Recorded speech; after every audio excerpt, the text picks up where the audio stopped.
हर शाम स्कूल से लौटने के बाद बच्चे खेलने के लिए दानव के बगीचे में जाते थे। वो बहुत बड़ा सुंदर बाग था। हरी भरी मुलायम घास, इधर उधर तारों की तरह सुंदर फूल खिले थे। वहाँ आड़ू के 12 पेड़ थे। बसंत के आते ही पेड़ों पर गुलाबी और मोती जैसे सफ़ेद फूल खिल जाते। शरद ऋतु में उन पर रसीले फल आ जाते। पेड़ों पर बैठी चिड़िया मीठे गीत गाती। बच्चे इस पूरे माहौल में बहुत खुश थे। एक दिन दानव वापस आ गया। वो अपने दोस्त कार्निस राक्षस से मिलने गया था। 7 साल बीत गए। दोनों दोस्तों ने छक कर आपस में बातें की। फिर एक दिन वापसी का कार्यक्रम बन गया। दानव ने लौट कर देखा कि पूरे बागीचे में बच्चे धमा चौकड़ी मचाए थे। दानव जोर से गुर्राया। बच्चे सिर पर पैर रखकर भाग गए।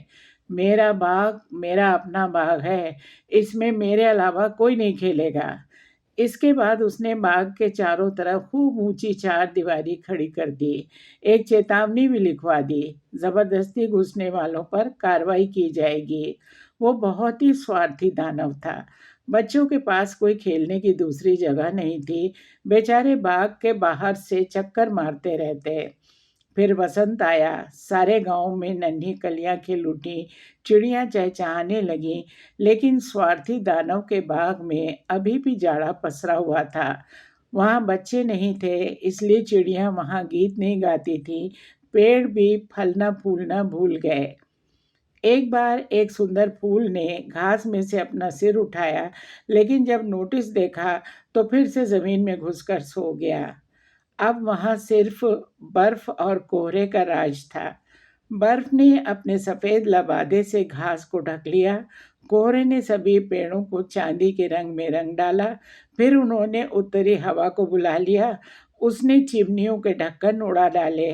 इसके बाद बची कुची कसर तूफान ने पूरी कर दी।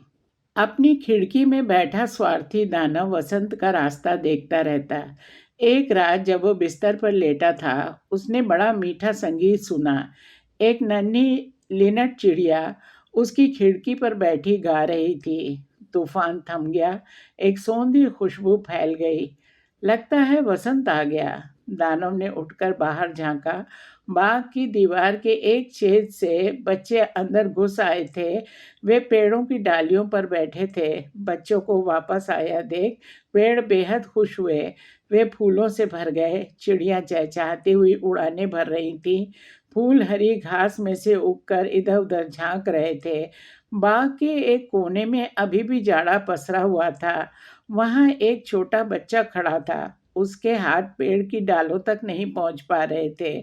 पेड़ ने जितना हो सका अपनी टहनियाँ नीचे झुकाई, लेकिन बच्चा बहुत छोटा था। ये सब देख दानव का दिल पिघल गया। मैं कितना स्वार्थी था। अब पता चला वसंत यहाँ क्यों नहीं आ रहा था। वो जैसे ही नीचे उतरा, बच्चे डर के मारे भाग गए। बाग में फिर से जाड़ा हो गया। सिर्फ वो नन्हा बच्चा नहीं भागा, उसकी आंसुओं से भरी आंखों ने दानव को आते नहीं देखा। दानव ने बड़े प्यार से बच्चे को उठाकर पेड़ पर बैठा दिया। देखते देखते पेड़ पर फूल खिलाए। चिड़ियां आकर वहां गीत गाने लगीं। छोटे बच्चे ने अपनी बाहें दानव के गले में डाल दी और प्यार से उसे चूम लिया। ये दृश्य देख बाकी बच्चे वापस आ गए और उनके पीछे पीछे वसंत भी आ गया।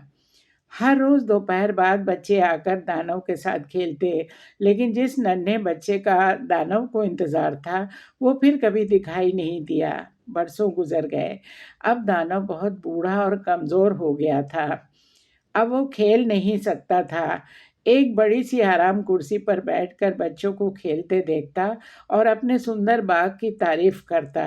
वो कहता, मेरे बाग में बहुत से सुंदर फूल हैं, पर सबसे सुंदर हैं ये बच्चे। जाड़े की एक सुबह दानव ने खिड़की से बाहर झांका। बड़ा ही सुंदर नज़ारा था। दूर एक कोने में एक पेड़ सुंदर फूलों से भरा था। उसकी सभी टहनियाँ सुनहरी थीं और पहले फल उन पर लटक रहे थे। उस पेड़ के नीचे वो नन्हा बालक खड़ा था जिसे दानव इतना प्यार करता था। दानव की खुशी का पारावार न रहा।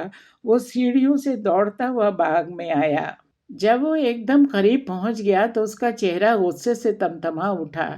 किसने तुम्हें घायल करने की हिम्मत की? बच्चे की हथेलियों पर 2 कीलों के निशान थे। उसके नन्हे पैरों पर भी कीलों के 2 वैसे ही निशान थे। तुम्हें घायल करने की हिम्मत किसने की, मुझे बताओ, मैं अपनी तलवार से उसे काट डालूंगा। नहीं, बच्चे ने जवाब दिया, ये तो प्यार के घाव हैं। आप कौन हैं? अचानक दानव अचरज से भर उठा। वो बच्चे के आगे घुटनों के बल झुक गया। बच्चा मुस्कुराया। एक बार आपने मुझे अपने बाग में खेलने दिया था। आज आप मेरे साथ मेरे बाग में चलेंगे, जो स्वर्ग है। उस दिन दोपहर बाद जब बच्चे दौड़ते हुए बाग में आए तो उन्होंने देखा दानव उस पेड़ के नीचे मृत पड़ा था। उसका सारा शरीर सफेद फूलों से ढका था।